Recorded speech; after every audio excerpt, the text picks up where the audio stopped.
everyone, welcome back to the channel. Now today I have put myself through some pain for you.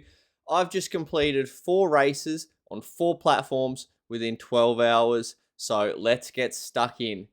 I've just completed some of the current community offerings, I guess you could say, on MyWhoosh, TrainingPeaks Virtual, Zwift, and on Rouvy. So I'm going to go through what I liked, what could be better, and just give you just a general overview really of what I found from a racer at the top level of esports. So to start with, I've jumped on MyWhoosh in the new Cycling Esports League. This is a league where they have 2 time slots. One that is kind of suits me riding of a night time, Tuesday night, and the other one's kind of more European focused. So I'm jumping into the first one. This was a good opportunity to test week 1 of this series. Will it be a success? So these are categorized races based on your FTP. Pretty early days in this kind of system. So I'm category 1, which is 4.5 watts per kilo FTP and above. We've put in a little team for this series. So I'm in a team with Tattoo here, Johannes, Niall, and Lisa, who Lisa wasn't there today.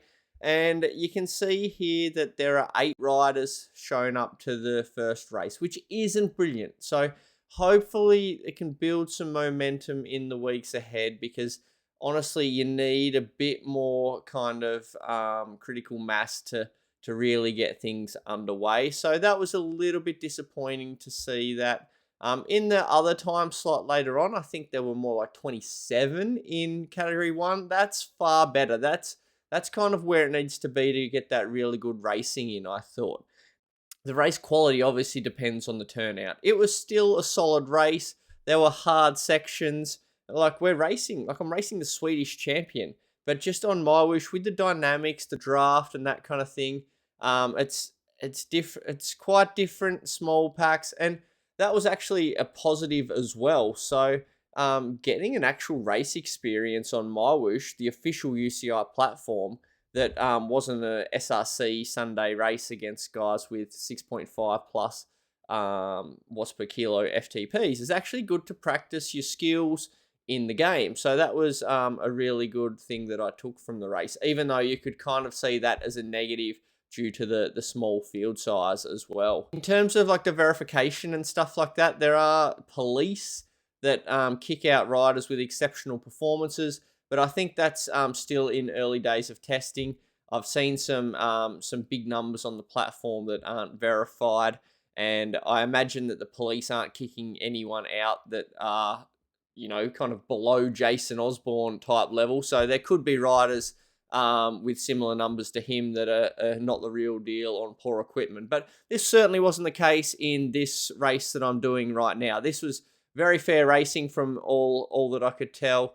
A couple of little minor glitches after the recent update that I saw. The leaderboard is incorrect. You can see throughout this race here that this Polish rider, I think the Finnish rider as well, they're both actually shown as like 2 seconds behind where their position was on the road.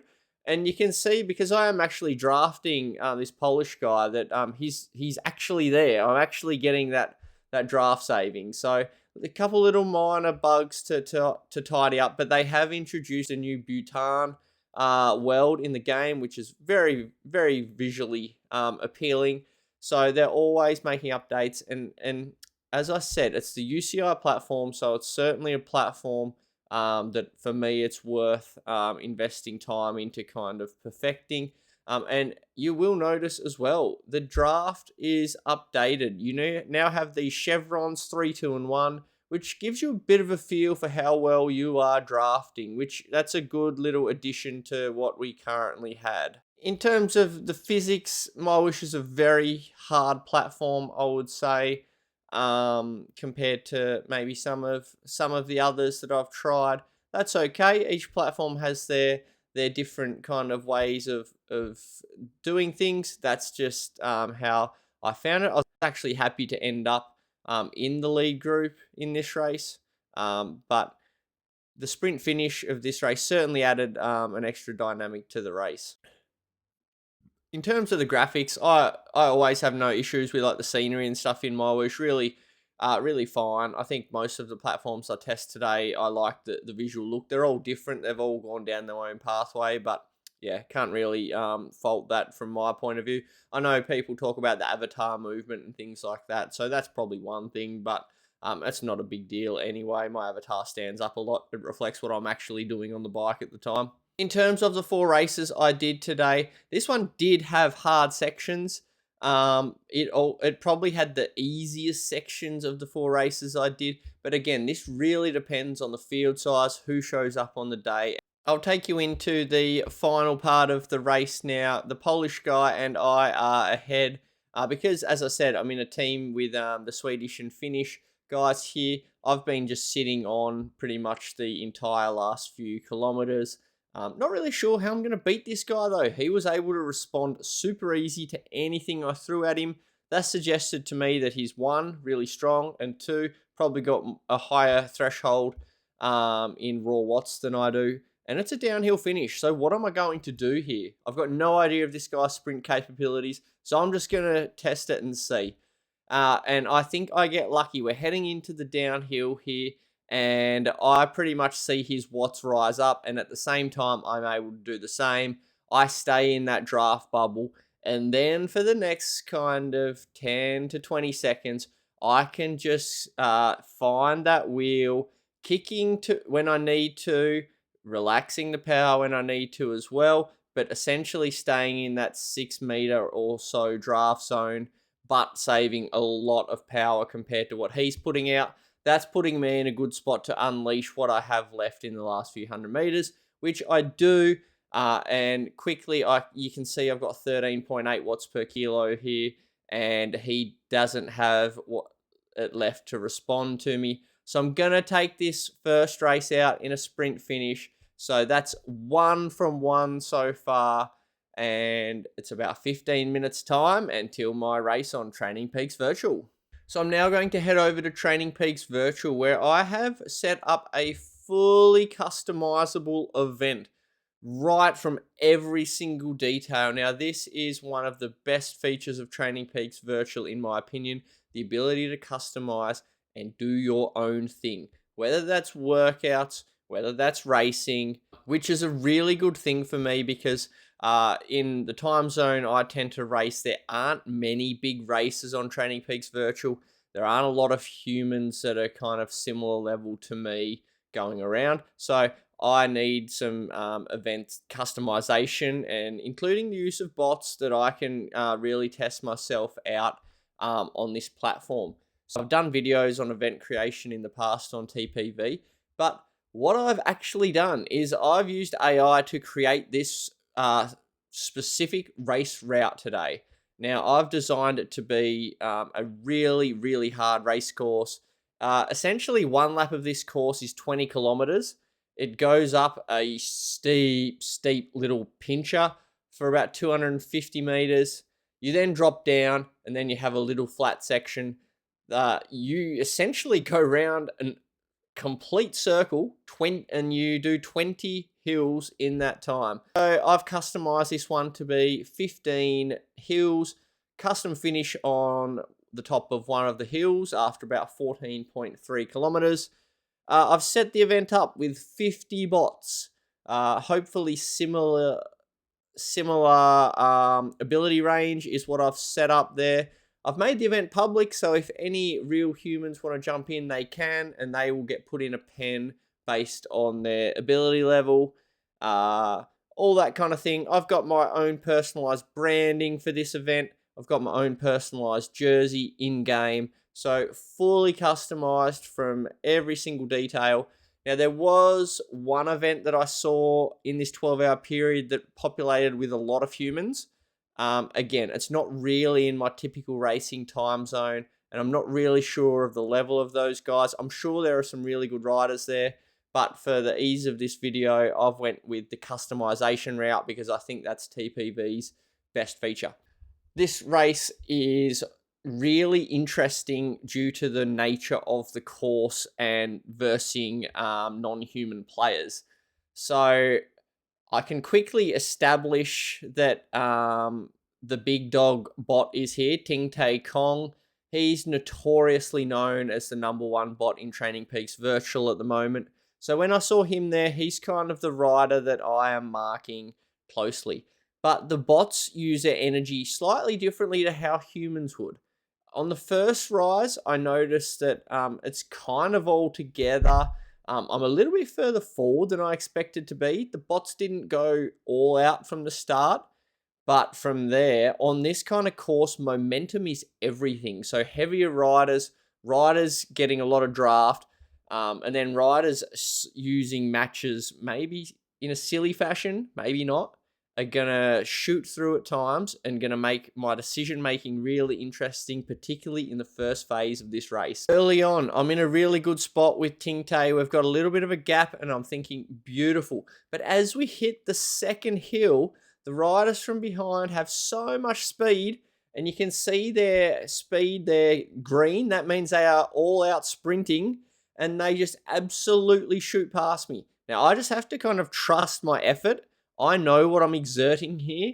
I know that this hill's maybe like 45 seconds if I'm doing it at somewhere around the 7 watts per kilo mark, maybe 430 watts, something like that. I know that I know the requirements for me here, and so I'm not going to go silly early to try and chase down these bots, because I know that they're probably going to fade on a climb like this, and you will see that as things go on.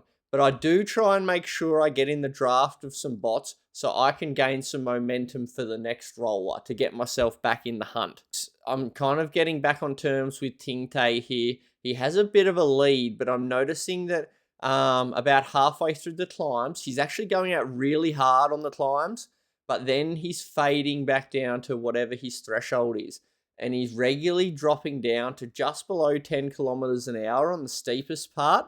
And so I'm able to start to feel that I'm stronger than him. And on that section, I can match him. So for a few laps, I kind of sit in on him, just relax a little bit because there's still a lot to come.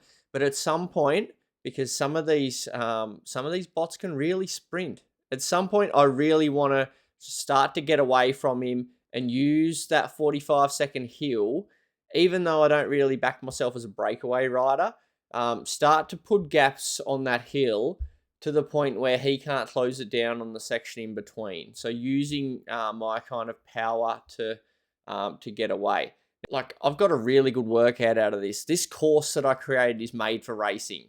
So if you're not sure what you're going to do on a given day and you've got a race that's really difficult, could be a course you know from your local area, could be a famous one from cycling, or like this, it could be AI generated, but you can always get a good hit out. My #1 kind of thing at the moment, though, with TPV is that the bots overall aren't good enough. Like, I beat Ting Tae in this race by 30 seconds, and he's the best bot, and I'm not really a breakaway rider, and I'm also a bit tired already. So, like, and after him, there's like massive gaps to the next bot. So, I'm hoping that the bots continue to improve so that they can be a bit more competitive and provide you with a bit more of a good training hit out. That's probably one thing that I'd like to see going forward. And I have heard that they are very strong, but they're just a bit stupid. So hopefully that develops, or they create stronger bots that, with their level of intelligence, kind of start to match up a little bit better. In terms of verification, obviously against bots, you don't need verification. They've got their own kind of power curves. I do believe they might be able to go all day at their power, but that's an issue for longer races. But yeah, obviously it's a fair race, so I prefer this than racing known cheaters, for sure. I think the race is engaging, and I like using TPV for specific things in my racing. The bots are kind of unpredictable, or predictably different to humans, which is a pro and a con at the same time. Probably visually, TPV is the least attractive of the four, but I will give it credit for its recent improvements. It's looking a lot better. Scenery is just generated for this AI route, so that's decent that I've got this kind of mountainous backdrop and that kind of thing. The actual island and stuff on TPV is definitely improving. It's got its own kind of look about it, which you definitely feel more immersed recently. So 2 from 2 wins.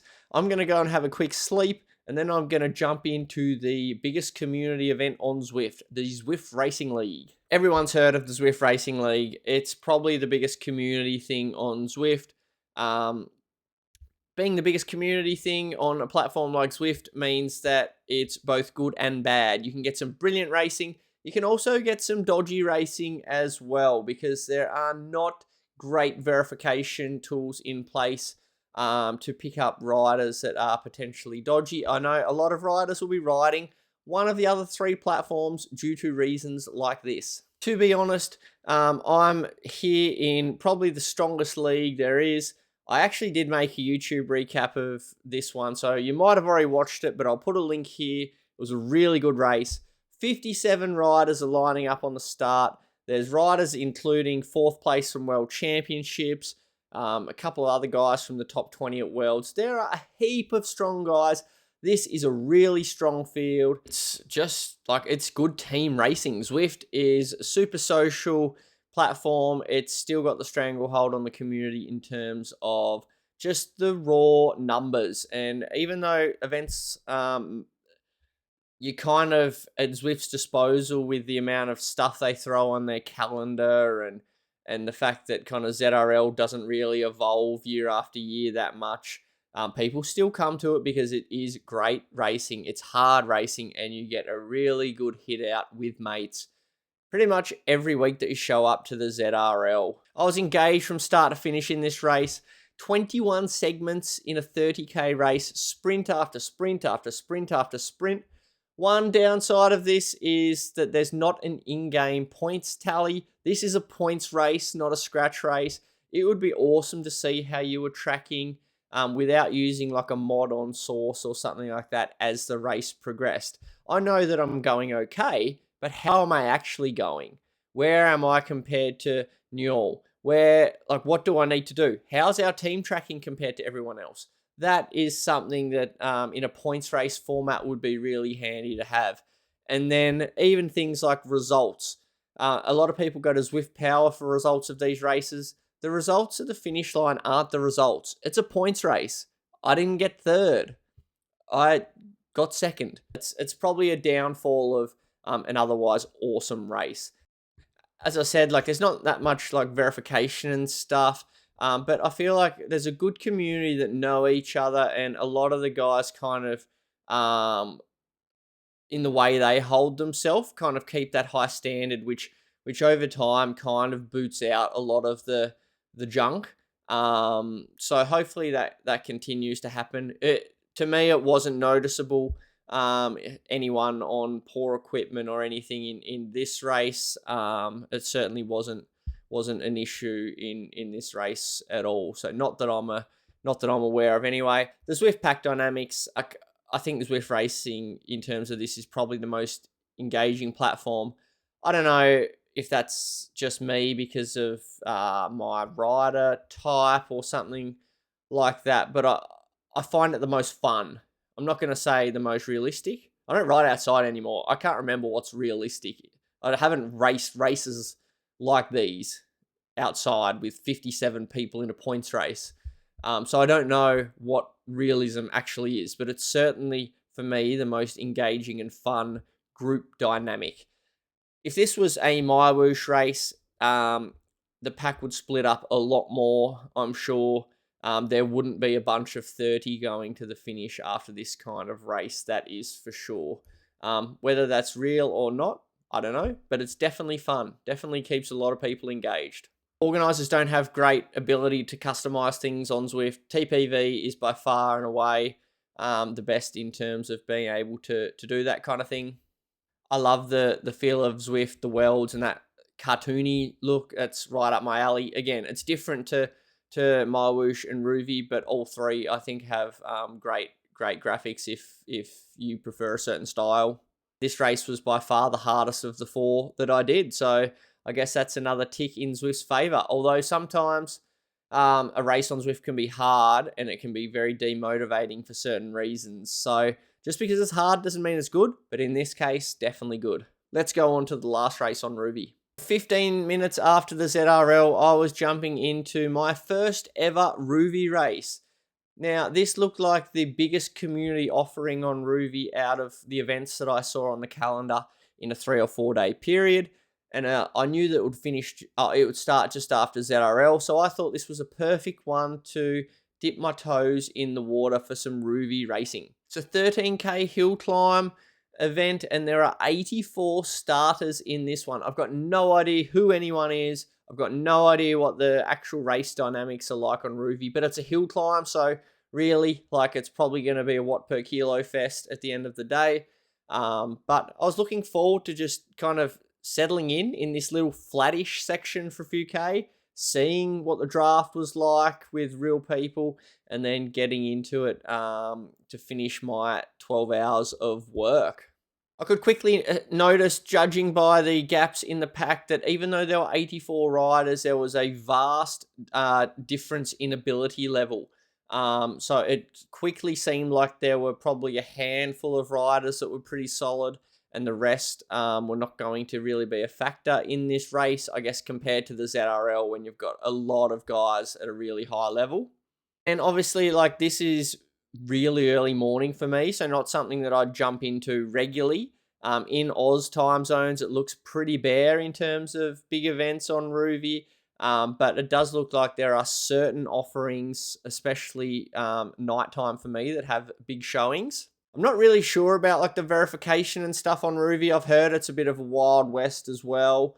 But again, in this race, I couldn't really dictate any of that, because once we got into the hill, I quickly found myself a nice little gap and wasn't impacted too much by anyone else. So I was able to settle into a bit of a tempo, the kind of tempo that my tired legs said, okay, this is about all you want to kind of push at up this solid climb. In terms of the immersion, I didn't mind this at all. Like, I know I can tell here I'm going up a real world climb. That's kind of cool. I think I don't necessarily love doing all races that are hill climbs, especially after the 3 races that I've already done. But so it was a bit of a grind, but I do like that you've got kind of a mixed choice of real world routes. Scenery's cool. The way they do it is fairly engaging, I think, and I didn't have an issue with that at all as I continue to climb up this mountain. Yeah, in terms of the difficulty of this race, it wasn't particularly hard compared to some of the others, but that's okay. It was my first one, and I didn't really feel like being challenged that much after that ZRL, to be perfectly honest. Overall, I'm not real sure about like my future of racing on Rouvy. I've currently only got a free trial for the next 5 weeks. But one thing I am really enjoying it for is the free ride, kind of like zone 2 stuff. I'm not someone who can sit behind constants day after day after day on Zwift and do a steady zone 2. I almost never do steady zone 2. I like to mix it up. I like to do group rides. I like to do things where the pace of that kind of endurance ride is dictated by others, or by the terrain that I'm riding on. And I've found, given I've just come back from Worlds, I'm doing a bit more base overall, minus this 4 races. I've actually found so far that that the Rouvy rides and routes, when you've set up like a team of ghosts around you, super engaging to get that zone 2 stuff done. I'm actually pushing harder in the zone 2, kind of using those ghost spots in the events to help me out. I'm finding the speeds on Rouvy in that pack are pretty fast, which is also motivating. And then you're kind of seeing some beautiful scenery from around the world as well. So I've always liked doing similar stuff with the bots and stuff on TPV.